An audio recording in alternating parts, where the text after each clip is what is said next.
welcome to the very end of the road not taken. Welcome back, Screen Crush. I'm Ryan Airy, and let's talk about the final episode of Picard and all of those Easter eggs. Now, as some of you know, we did a breakdown of Picard Episode 1, and we wanted to cover the entire season, but we just didn't have the bandwidth. So, before we talk about the final episode, we want to go through all those fun Easter eggs from the whole season that we noticed, but we weren't able to put in a video. In Episode 2, Q says, "How yesterday's Enterprise have you?" which is a reference to one of my favorite TNG episodes, Yesterday's Enterprise. In that episode, an event changed the course of history, and Picard finds himself in a darker timeline where the Federation is at war with the Klingon Empire. Guinan is also a key figure in that episode. General Picard's trophy room is filled with Easter eggs, including the Skull of Gul Dukat from Deep Space Nine, Spock's father Sarek, who Q also mentions, Decapitated on the steps of the Vulcan Science Academy in front of a crowd that included his wife and son. and there's also Martok, who became Chancellor of the Klingon Empire after the Dominion War. And this armor is of a Klingon torchbearer. This is a ceremonial role of someone who summons all the Klingon houses to come to their aid, like we first saw in Discovery. We also get this name drop. I'll call General Sisko right away. Which is a reference to the thong song? No, Commander Sisko from Deep Space Nine. Or, actually it could be his son Jake, but Jake was always more of a writer than a fighter. Brent Spiner cameos as a hologram of Adam Soong. A safe galaxy is a human galaxy. Foreshadowing his role later in the series. And this one is a super deep cut. The Borg Queen says, which references the show 12 Monkeys when a time traveler goes into the past to avert a global pandemic. A plague killed 7 billion people. In that show, the Red Forest was a plane that was outside of time. In episode 3, there's another 12 Monkeys Easter egg. Seven and Raffi go to Mark Ridge Tower, referencing the corrupt Mark Ridge group from 12 Monkeys. And when they talk about time travel techniques, they mention slingshotting around the sun, which, of course, is how Kirk and his crew time traveled in Star Trek IV, but also how they time traveled in the episode Tomorrow is Yesterday. In that episode, Kirk and his crew are trapped on an Air Force base, separated from their communicators, just like Rios is in this season. This season also has many other similarities to Star Trek IV, including using a stolen ship that has problems with its transporters, and as a storytelling device, this keeps everybody from being able to immediately solve their problems with future tech. For instance, we also have Rios and Chekhov who go to hospitals, and authorities are suspicious of them because of their nationalities. In both instances, this helps reveal the prejudice of the times. In episode 4, we also have the return of Bus Punk from the voyage home. But in this episode, he's kind of learned his lesson. You mind stopping that noise? Yeah, okay, fine! Now, interesting side story, the actor is Kirk Thatcher, who actually wrote both songs. The original is called I Hate You, and the new one is called I Still Hate You. Dude is also in Spider-Man Homecoming here. But there is a small possible continuity problem here. If the timeline had been changed, then Kirk and Spock would have never traveled back in time to save the whales, and the punk would not have recognized the danger of being told to shut off his music by a stranger on the bus. Or actually, wait, the probe in Star Trek IV would have still arrived on Earth, so maybe a version of Kirk did travel back in time and tell this guy to turn off that damn noise. After all, history does tend to repeat itself. Rios falling for Teresa is similar to Bones falling for Edith Keeler in the best episode of the original series, City on the Edge of Forever. That was also a time travel story where the crew was trying to prevent a dark future from happening. In fact, this deli sign reads Tipton Brothers, a nod to the writers of the comic book version of the City on the Edge of Forever, Scott and David Tipton. But the best City on the Edge of Forever Easter egg is in episode 4 right here, when Picard and Guinan walk by the same storefront window that Kirk and Edith walked by. Then, later in episode 6, Picard throws himself in front of Soong's car to save Renee, the reverse of what happens to Edith Keeler in that episode. Now, a lot of people were wondering why Guinan doesn't remember Picard. After all, they met in the 19-teens. Do I know you? Not yet. But you will. Well, here's why. Picard traveled from a different timeline where history had been altered. So, in his new timeline, he never traveled back in time to meet Guinan because General Picard was off slaughtering alien races. Guinan says, You're looking for supervisor. otherwise known as a Watcher. So this Laris lookalike is a Watcher, but so was Gary 7 from the original series episode Assignment Earth. Now that episode was actually intended to be a backdoor pilot for a new series that was never picked up. In fact, Picard and T'Lyn used the same fog transporting technique that we saw in that episode, and she hates time travelers just like Gary 7. Well, I don't like time travelers. I am of this time period. You are not. And you'll change history. You'll destroy the Earth. And probably yourselves, too. Of course, this isn't much of an Easter egg because Picard actually directly references the episode. Kirk's Enterprise crossed paths with a human called Gary 7. The episode ends with Q trying to manipulate the mind of Picard's ancestor Renee, who is reading a Dixon Hill mystery novel. Picard loved these books in TNG, and he used them as the setting for his first holodeck adventure. The characters I'll meet are generated by the computer, of course, yet they feel real. They seem real in every way. And this whole setting is called Jackson Roy Kirk Plaza, named after the inventor of the AI Nomad. I am Nomad. What is opinion? Nomad was one of the first AI in Star Trek, and there's a fun fan theory that it's the original source of the Borg. In episode 6, there is a super obscure Nomad Easter egg here. This is the original model for Nomad that Spock found in the design manuals in the episode Changeling. By the way, that Easter egg came from Ryan Britt at Den of Geek. His writing is amazing. You should really check him out. Follow him on Twitter. In episode 5, the Borg Queen tries out different voices to assume command like Data did when he was hijacking the Enterprise in the episode Brothers. Computer, recognize Picard.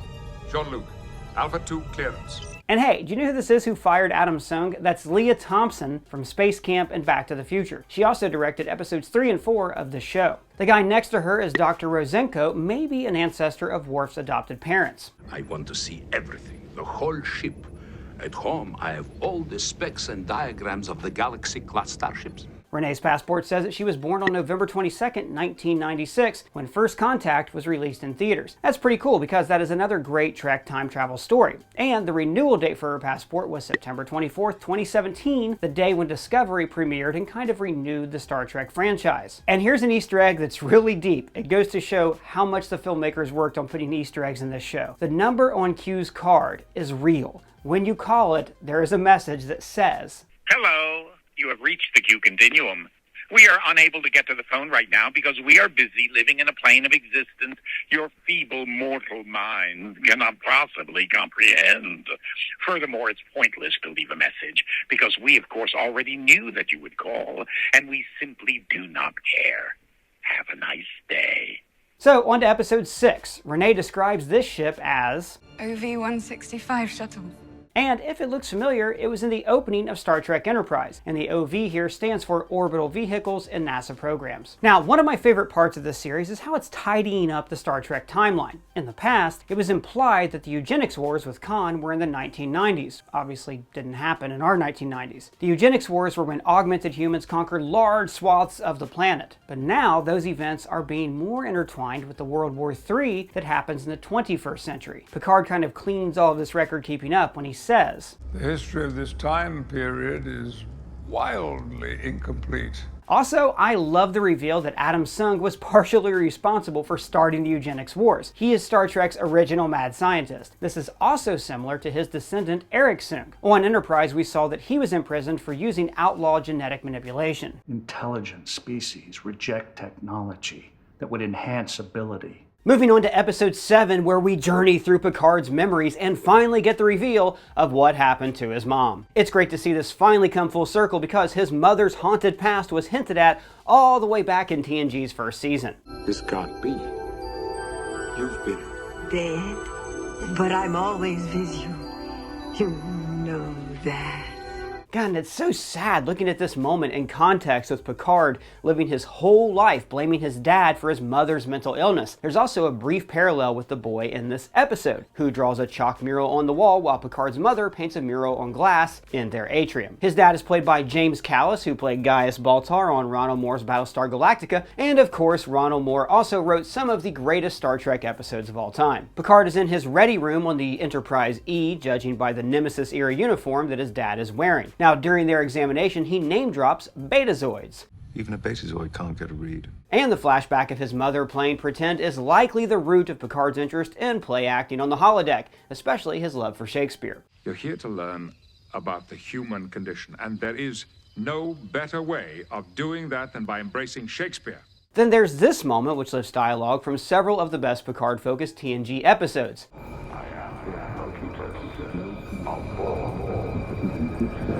We hear, I am Locutus of Borg. Because this is when Picard's identity was first stripped from him. You are dangerous. They're only victims. You made them what they are. You are dangerous. They're only victims. You made them what they are. From the episode The Hunted, when he's referring to genetically bred soldiers, fitting into this season's groundwork for the eugenics wars that I'm going to talk about just in a bit. I would rather die as the man I was. I would rather die as the man I was than live the life I just saw. From Tapestry, when Jean-Luc realizes that his mistakes have made him who he is. In fact, this episode taking place in Picard's mind seems like a nod to two of my all-time favorite episodes, The Inner Light, best episode of TNG, and Hard Time, when O'Brien mentally lives out a life in prison in Deep Space Nine. When Rios reveals his past, he says, I'm from Chile. I work in outer space. A nod to this famous Kirk line. No, I'm from Iowa. I only work in outer space. When Alison Pill enters the bar, there's a band playing, and get this, the singer of the band is Sunny Azell, the wife of Patrick Stewart. Well done, sir. After he wakes up and he's trying to decipher Q's plan, he remembers, Know thyself. That's what he wanted. Know myself. This is essentially what Q's final lesson to Picard was in the finale, All Good Things. We wanted to see if you had the ability to expand your mind and your horizons. That is the exploration that awaits you. So he goes to Guinan for help because remember, she had a previous relationship with Q before. We have had some dealings. Those dealings were 2 centuries ago. This creature is not what she appears to be. Also, Ryan Britt at Den of Geek pointed out that the way she raised her hands is how she reacted to Q in that same episode, Q Who. And then we meet Jay Carnes as Agent Wells, but get this, Carnes also played a time-traveling cop from the 2800s named Duquesne. In Relativity, one of the best episodes of Voyager, he recruits 7 of 9 and Janeway to help stop an explosion that destroys the timeline. This guy could be Duquesne's ancestor. I like to think that he is. And his name, Wells, is likely a nod to sci-fi writer H.G. Wells, who pioneered time travel stories with his novel The Time Machine. Episode 8 begins with a flashback of young Wells encountering Vulcans on Earth. But wait, I thought Vulcans didn't make first contact till the 2060s. You said so in your Star Trek recap. Well, they didn't, but they had previously visited Earth, just secretly. In fact, there's a whole episode on Enterprise about T'Pol's grandmother and other Vulcans being stuck on Earth for years and pretending to be humans. It's a great episode. Picard is able to figure out that they're Vulcans pretty quickly by reenacting a mind meld, and remember, he mind melded with Sarek in TNG. Now, this episode also reveals that Q is dying, which could have been foreshadowed by the newest season of Discovery, when Vance says, The Q Continuum were considered as well, but as there's been no contact for 600 years, and this is unlike anything they've done before, we don't believe it's them. So like maybe they all died out, or they got bored and pulled an Arwen. Chose immortal life? Exactly. After all, there was a Q who got bored and wanted out of the continuum. I continued to speak out in favor of self-termination. The B-plot of this episode is Raffian 7 tracking down the Borg Queen, and composer Jeff Russo even repurposed some of the Borg Queen's theme from First Contact.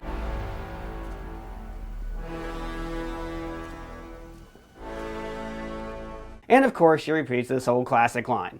Who's in the mood to add a little of their biological and technological distinctiveness to our own? On to episode 9, where we learn that the Borg Queen is motivated by loneliness, which is kind of lame, and actually I like the Borg better when they were just drones without a queen, but that's a pretty old school opinion that I have, and I'm willing to admit that I'm wrong. In the flashback, Jean-Luc has a toy spaceship, which at first I thought was the classic Enterprise NX-01 from the show Enterprise. But Ryan Britt once again proved me wrong. Over at Den of Geek, he pointed out that this is actually based off of concept art for an upgraded Enterprise that would have appeared in season 5 of that show. Great catch. When Agnes is negotiating with the Borg Queen, she sees herself in a Deep Space Nine era Starfleet uniform. Eleanor's hologram is able to move freely about the ship using a holo emitter like the Doctor used in Voyager. Funny enough, he got the thing in the episode Future's End, which also featured time travel to Los Angeles. Speaking of Voyager, we finally get some backstory on 7. Starfleet shut me down because you were Borg. Janeway went to bat for me, threatened to resign, but I gave it up, went full Ranger. Bummer that even Admiral Janeway couldn't pull strings to get 7 a commission. But, you know, we saw some of that prejudice in season 1 with people not regarding the XBs as human anymore. This episode also answers a lot of questions, like why Jean-Luc never got into a serious relationship with a woman, because he thought that he killed his mom and he didn't want to kill again. And he also explains, I used to imagine seeing her older, which he did in the episode Where No One Has Gone Before. And that phrase he kept hearing, "Look up," is even sadder when you realize that it means that he had to look up to see her dead body. So, like I theorized all the way back in the very first episode of this show, that shattered glass in the opening credits represent a piece of himself that he has lost. The episode ends with Queen Agnes leaving to start a better Borg in the Delta Quadrant, which is where the Borg originated from, like we first saw in the episode Q Who. And now, we are finally ready to talk about the finale of Picard. We're going to explain the Easter eggs, the ending, the Khan reference, and what this means for season 2. So, one interesting thing about this show is how time travel works. Now, I did mention earlier that Guinan did not remember meeting Picard in the 1900s because the timeline had changed, and in this timeline they had never met. If Picard never captains the Enterprise, then he never travels back in time to meet Guinan and Mark Twain. But in this episode, as they begin to correct the timeline, events start to line up how they originally played out, like when Picard points out the bullet holes. Remember family stories of how the chateau got shot up when my ancestors were reoccupying it in the 21st century. These are the same bullet holes. So what this means is that this crew was always meant to travel back in time and fix the past. It's in Picard's living memory. It's canon. But does that mean there was always going to be a timeline where Picard was evil? Well, it means that Picard was always going to travel from that timeline into the past, and that his future would not exist unless he made it so. That's awesome. I liked it too. Rios decides to stay behind, the inverse of Dr. Taylor's decision to go into the future with Wales and voyage home. As Q is saying goodbye to Picard, he calls him Capitaine, the French word for my captain that he loved to tease him with in TNG. When they appear back on the ship, we get a brief look at this star chart with lots of names. Boy, I bet it would take a really long time to go through all those names and list every Easter egg. You're right. So I went through every name and listed every Easter egg. Maxia is the system where the Ferengi attack Picard's Stargazer. Gideon is a planet that's overpopulated with beings who don't grow old, first appearing in the original series episode Mark of Gideon. Inferno Prime is a planet where Quark was supposed to testify against the Orion Syndicate. All that we know about Felibia is this expression. When in Felibia, do as the Felibians do. Vega is one of the earliest human colonies mentioned in a ton of Star Trek episodes. Proxima and 61 Cygni have been on background charts in TNG before, Arcturus and Perythia were on star charts back in Discovery, and Altair was name dropped in Wrath of Khan. 19 periods out of Altair 6. Sigma Draconia appeared in the original series episode Spock's Brain. Dralax was an early colony where they made Dralaxian whiskey. I've got some Dralaxian whiskey stashed away, if you'd like to join me. Ben Mazar is where the Benzites are from, like Ensign Mendo in TNG. Babel was in the episode Journey to Babel. Veda and Starbase 1 were mentioned in Discovery. Wolf 359 was the first Federation planet attacked by the Borg. Yadalia is the home planet of your mom, and Cowder was in TNG. Now, one of the ships in the fleet is the Excelsior, the third ship with that name, and the first was captained by Sulu in Undiscovered Country, and the second was in Measure of a Man. Then Queen Agnes is given provisional Federation membership to guard a transwarp conduit. So these are basically artificial wormholes that the Borg and other species use to travel through space. The ship, when entering the conduit, is immediately accelerated to an extremely high warp velocity. It's like falling into a fast-moving river and being swept away by the current. Then Kor is approached by none other than Wesley Crusher, who explains what he does now. My colleagues and I, we dispatch those we call supervisors to help ensure the proper flow of time.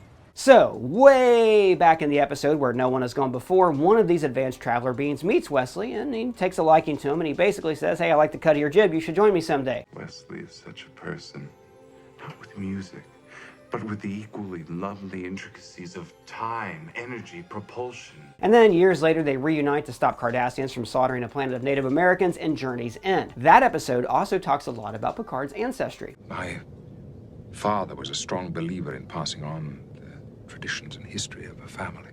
Last time we saw Wesley, he had returned to Starfleet as a junior lieutenant in Nemesis, but that was obviously just a cover so he could go to Riker and Troy's wedding. I also love the reveal that the Watchers are working for the Travelers. It ties in that weird original series episode with Gary Seven into the greater Trek lore. 60 years later, they're using that concept to tell great Star Trek stories. Now, probably the biggest Easter egg in the entire show is the paper file that Adam picks up after his daughter deletes his work. Project Khan, dated June 7th, 1996. So, we did cover this in our Star Trek recap, but Khan was the leader of a race of genetic super warriors who conquered large parts of the Earth during the Eugenics Wars. When he originally appeared in the episode Space Seed, they claimed those wars happened in the 1990s. But earlier this season, Picard says, The history of this time period is wildly incomplete. which gave the writers wiggle room to adjust the timeline. It looks like the project was originally begun in the 1990s, which could explain this historical discrepancy. This means that Adam Soong was the catalyst for the eugenics wars and World War III, which of course obviously led to First Contact. So in a way, he got his wish, and he was one of the most important men in history. It's also cool because it explains the similarities between the names Khan Noonien Singh and Data's creator, Dr. Noonien Soong. It's a very cool way to connect those dots. Now, as for what's going to happen in Season 3, they did film that season at the same time as Picard Season 2. So obviously this is all leading into a master plan that's going to wrap things up in a tight, nice bow. At the end of this season, the Federation is at peace with the Borg temporarily, and Picard seems to have invited love into his life. There are rumors that a lot of TNG cast members are going to appear in Season 3, such as Geordi LaForge and Commander Worf. Personally, my wish is that all of this spins off